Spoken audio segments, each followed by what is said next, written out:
Bienvenue sur le Path of Faith, où nous allons entamer une quête de découverte spirituelle, guidée par la lumière de la foi et les enseignements de Jésus-Christ.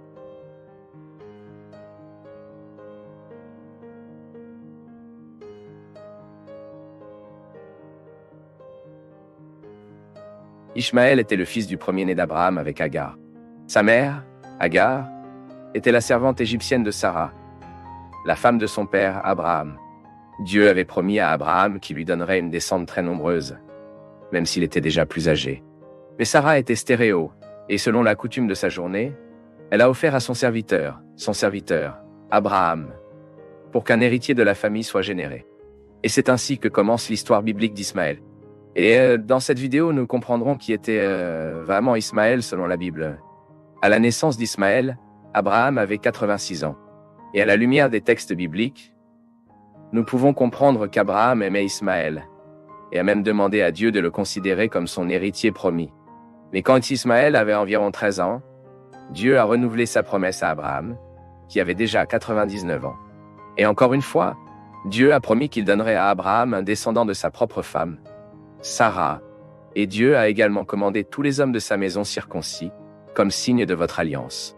Et puisqu'Ismaël avait 13 ans lorsqu'il a été circoncis, certaines tribus arabes circoncisent souvent ces jeunes au même âge. Puis, après environ 1 an, Isaac est né. Et la naissance du fils biologique d'Abra et d'Abraham a causé un certain nombre de problèmes relationnels entre Sarah et Agar. En fait, même avant la naissance d'Ismaël, Sarah et Agar étaient déjà en désaccord. Le texte biblique dit qu'après être enceinte, Agar méprisait Sarah.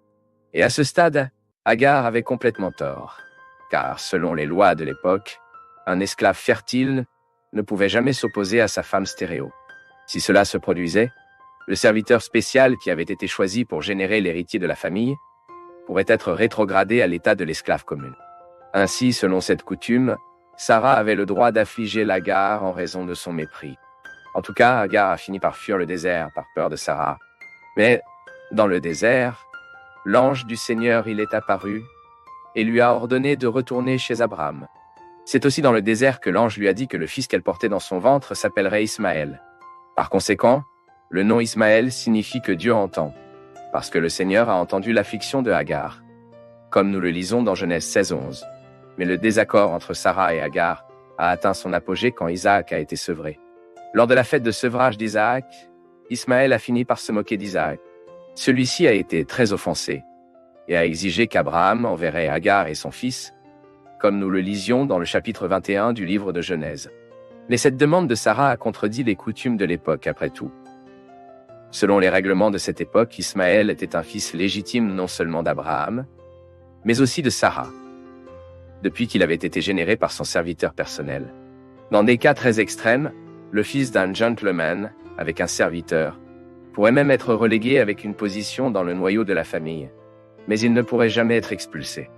Donc, bien sûr, tout cela a provoqué grand dégoût envers Abraham. Mais Dieu a de nouveau parlé au patriarche d'Israël et a assuré qu'il ne devrait pas s'inquiéter pour Isaac.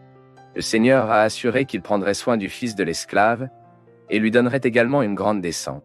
Le texte biblique ne fournit pas les détails de tout ce qui impliquait et motivait la demande de Sarah pour l'expulsion d'Ismaël et Agar, mais semble être plus que quelque chose de spécifique famille. Puis, après avoir été réconforté par le Seigneur, Abraham a dit au revoir à Agar et son fils. Ils ont pris du pain et de l'eau avec eux, mais à un moment donné, l'eau est terminée et ils pensaient qu'ils mourraient. La Bible dit même qu'à ce moment, Agar a mis Ismaël sous un arbre et s'est éloignée de lui pour ne pas le voir mourir. À ce stade, il est courant que les gens imaginent qu'à ce moment-là, Ismaël était un très petit garçon. Mais il était probablement un adolescent à l'âge de 16 ans. Et toujours, dans le chapitre 21 du livre de Genèse, nous lisons que Dieu les a sauvés, Agar et Ismaël, et une fois de plus, il a renouvelé sa promesse qu'il ferait d'Ismaël un homme très prospère. Ishmaël est ensuite allé vivre avec sa mère dans le désert de Birsba, puis dans le désert de Paran.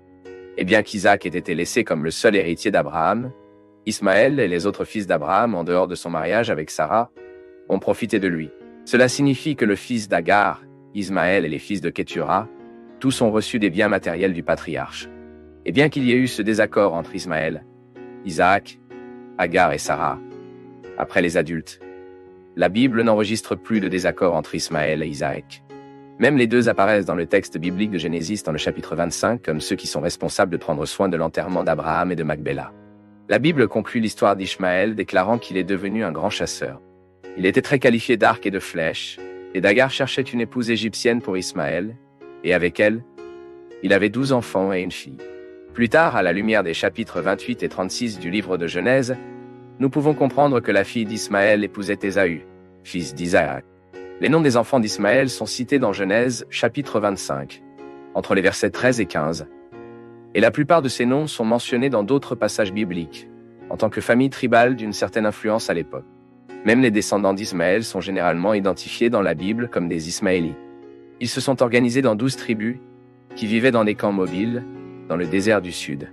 La Bible dit également, dans le chapitre 25 du livre de Genèse, que Ismaël est décédé à l'âge de 137 ans, mais n'informe pas où il a été enterré, bien que la tradition musulmane déclare qu'il a été enterré à la Mecque.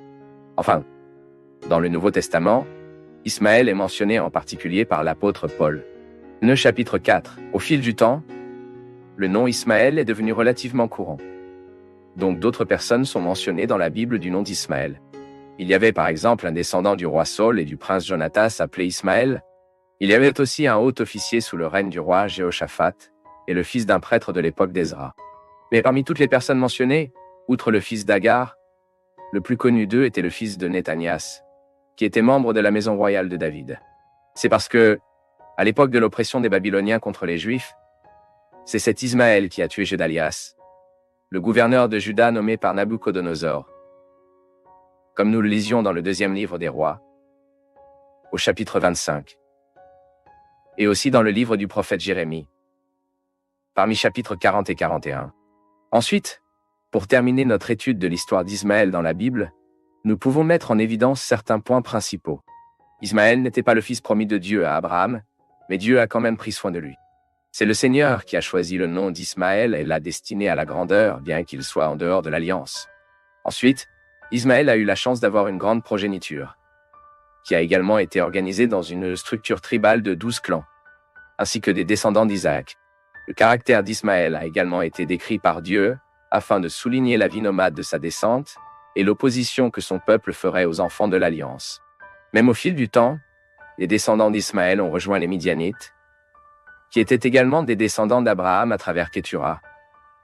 De sorte que dans divers passages bibliques, les Ismaélites et les Midianites sont fondamentalement les mêmes personnes. Et aujourd'hui, le peuple arabe retrace sa progéniture à Abraham, principalement par Ismaël.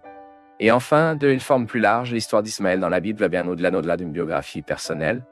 Son histoire, contrairement à l'histoire d'Isaac, révèle beaucoup sur l'œuvre de Dieu et la perte de sa grâce dans l'histoire de la rédemption.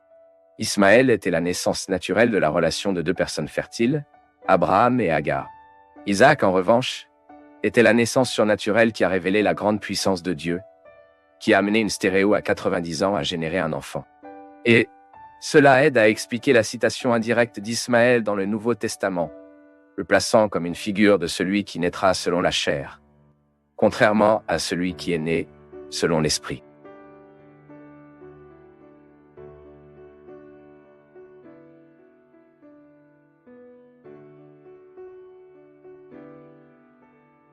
Pour nous du Path of Faith, c'est toujours une joie d'être avec vous en ce moment. Partagez vos perceptions sur le sujet d'aujourd'hui dans les commentaires, montrez votre soutien en aimant la vidéo et aidez à la partager en l'envoyant à vos amis. Abonnez-vous à la chaîne pour rester connecté avec nous et recevoir nos nouvelles vidéos.